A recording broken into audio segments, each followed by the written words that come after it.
नमस्कार मैत्रिणींनो, घरची चवमध्ये आपल्या सर्वांचे स्वागत आहे। आजच्या रेसिपीमध्ये आपण भगरीपासून कुरकुरीत डोसा कसा बनवायचा आणि त्याचबरोबर उपवासाची बटाटा चटणी कशी बनवायची ते बघणार आहोत। सर्वप्रथम इथे डोसा बनवण्यासाठी मी 1 वाटी इथं भगर घेतलेली आहे। भगरीला वरई देखील म्हणतात काही ठिकाणी। आणि त्याचबरोबर अर्धी वाटी साबुदाणा घेतलेला आहे। सर्वप्रथम आपण इथे भगर ही एका बाउलमध्ये काढून स्वच्छ पाण्याने धुवून घेऊ।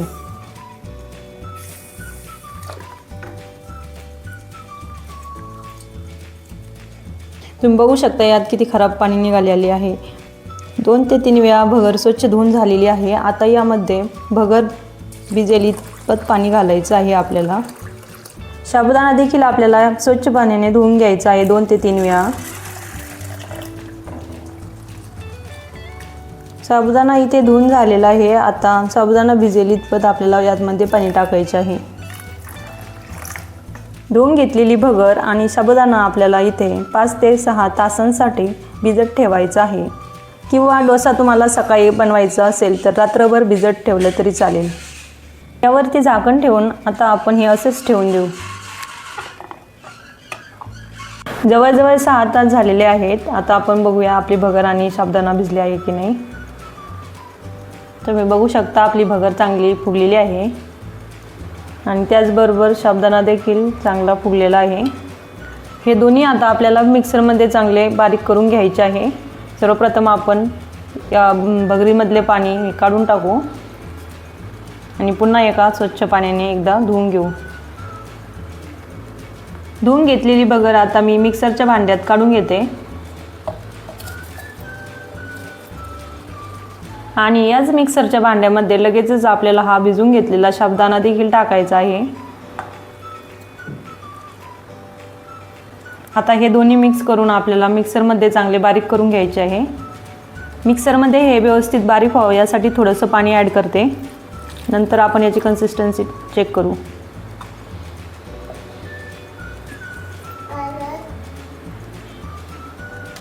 साबुदाणा आणि भगर चांगले बारीक झालेले आहे। यात एकही कण भगरीचा किंवा साबुदाण्याचा आपल्याला दिसत नाही, एकदम बारीक पेस्ट झालेली आहे। हे मिश्रण आपण एका भांड्यामध्ये काढून घेऊ।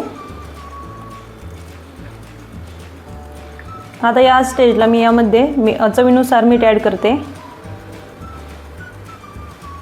आणि मिक्स करून घेते। तुम्ही बघू शकता आपल्या मिश्रणाची कन्सिस्टन्सी। हे मिश्रण चांगले मिक्स झालेले आहे। आता यावरती झाकण ठेवून आपल्याला 10 मिनिटे असेच ठेवायचे आहे। 10 मिनिटे होतात तोपर्यंत आपण बटाट्याची चटणी करून घेऊ। उपवासाची बटाटा चटणी बनवण्यासाठी मी इथे 4 मोठ्या आकाराचे बटाटे उकडून घेतलेले आहेत आणि त्याचे साल काढून काप करून घेतलेले आहे मीडियम साईजचे। गरम कढईमध्ये 2 ते 3 चमचा तेल टाकून घेते। त्यामध्ये 1 चमचा जिरे, तुम्ही जर उपवासाला जिरे खात नसाल तर स्किप केले तरी चालेल, आणि 2 ते 3 हिरव्या मिरच्या। मिरच्या चांगल्या परतलेल्या आहेत। आता यामध्ये आपल्याला बारीक करून घेतलेले बटाट्याचे काप टाकून घ्यायचे।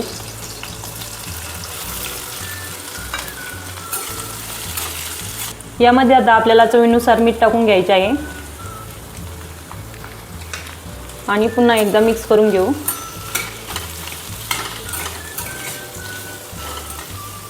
आपले बटाटे आधीच उकडलेले आहेत त्याच्यामुळे थोडेच परतून घ्यायचे तेलात। आणि या स्टेजला आपल्याला यामध्ये बारीक करून घेतलेला शेंगदाण्याचा कूट टाकून घ्यायचा आहे।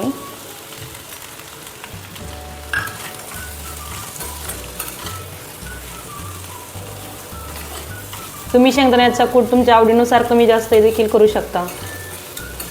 हे चांगले मिक्स करून आपल्याला 1 ते 2 मिनिट याच्यावरती झाकण ठेवायचे आहे। एक वाफ देऊन घ्यायची।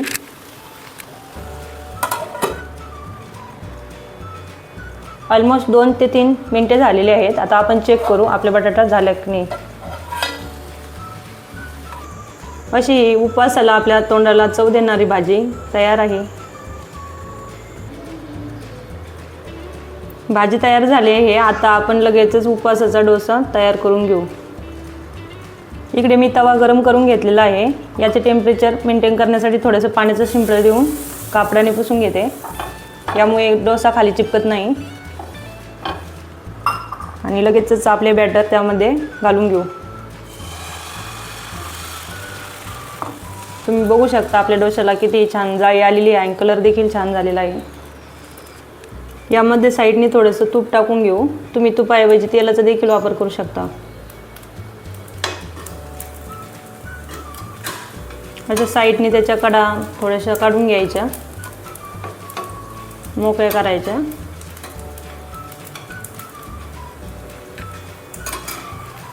आणि याला पलटी करून घेऊ।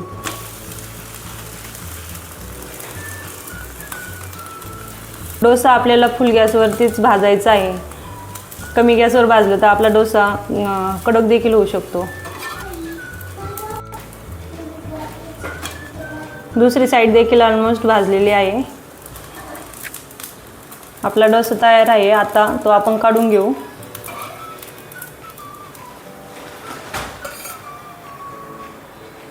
अगदी याच प्रकारे आपण राहिलेले डोसेही बनवून घेऊ।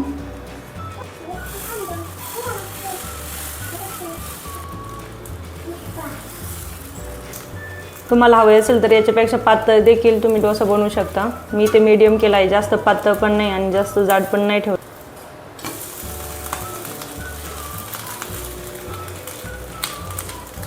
वरची साईड भाजलेली आहे, दुसरी देखील साईड चांगली भाजलेली आहे।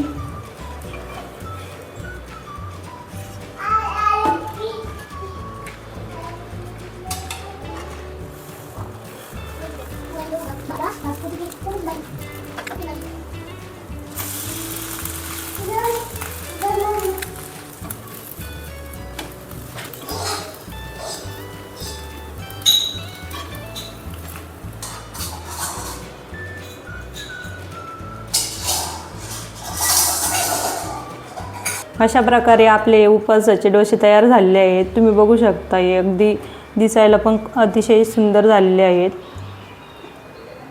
दिसायला अतिशय छान झालेले आहेत आणि त्याचा सॉफ्टनेस पण खूप छान झालेला आहे। एकदम हातावर घेतलं तर एकदम त्याची अशी घडी होते आणि एकदम मऊ लुसलुशीत तयार झालेला आहे आपला डोसा। उपवासाच्या दिवशी आपल्याला उपवास आहे असं देखील वाटणार नाही, एवढं छान हेल्दी आणि पोटभरीचा नाश्ता आपला तयार आहे। तुम्ही देखील उपवासाच्या दिवशी असेच उपवासाचे डोसे आणि चटणी नक्की ट्राय करा आणि तुम्हाला आजची रेसिपी कशी झाली हे मला कमेंट करून नक्की कळवा। चॅनलवर नवीन असाल तर चॅनलला सबस्क्राईब करा, लाईक करा आणि शेअर करायला विसरू नका।